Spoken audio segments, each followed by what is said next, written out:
Egg fry ഉണ്ടാക്കുന്നതിന് ആദ്യം മസാലക്കൂട്ട് തയ്യാറാക്കാം. അതിനാവശ്യമായി ഒരു തക്കാളി നീളത്തിനരിഞ്ഞത്, ഒരു സവാള നീളത്തിനരിഞ്ഞത്, ഒരു പച്ചമുളക്, വെളുത്തുള്ളി 2-3 അല്ലി ചെറുതായിട്ടരിഞ്ഞത്.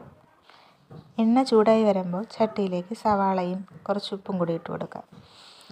അപ്പോൾ സവാള പെട്ടെന്നൊന്ന് വാടിക്കിട്ടും. അതിലേക്ക് പച്ചമുളകും വെളുത്തുള്ളിയും തക്കാളിയും കൂടി ഇട്ട് ഒന്ന് വഴറ്റിയെടുക്കണം. ചെറുതായിട്ടൊന്ന് വഴണ്ട് വരുമ്പോൾ അതിലേക്ക് 1/2 ടീസ്പൂൺ മഞ്ഞൾപ്പൊടി, മുളക് പൊടി, മല്ലിപ്പൊടി, കുരുമുളക് പൊടി ഇവയെല്ലാം ഇട്ട് നന്നായിട്ടൊന്ന് വഴറ്റുക. ബ്രൗൺ നിറമാകുന്നത് വരെ വഴറ്റിയെടുക്കുക. ബോയിലും ചെയ്ത് വെച്ചിരിക്കുന്ന മുട്ട തോടെല്ലാം കളഞ്ഞ് 2ആയി കട്ട് ചെയ്ത് ഈ മസാലക്കൂട്ടിലേക്ക് ഇട്ട് കൊടുക്കുക. 3-4 മിനിറ്റ് എഗ്ഗ് ഈ മസാലക്കൂട്ടിൽ തിരിച്ചും മറിച്ചും ഇട്ട് കൊടുത്ത് ഫ്രൈ ചെയ്തെടുക്കുക. വളരെ എളുപ്പം ഉണ്ടാക്കാൻ കഴിയുന്ന ഒരു സിമ്പിളായിട്ടുള്ള റെസിപ്പിയാണ് എഗ്ഗ് ഫ്രൈ. എല്ലാവരും ഒന്ന് ട്രൈ ചെയ്യണേ.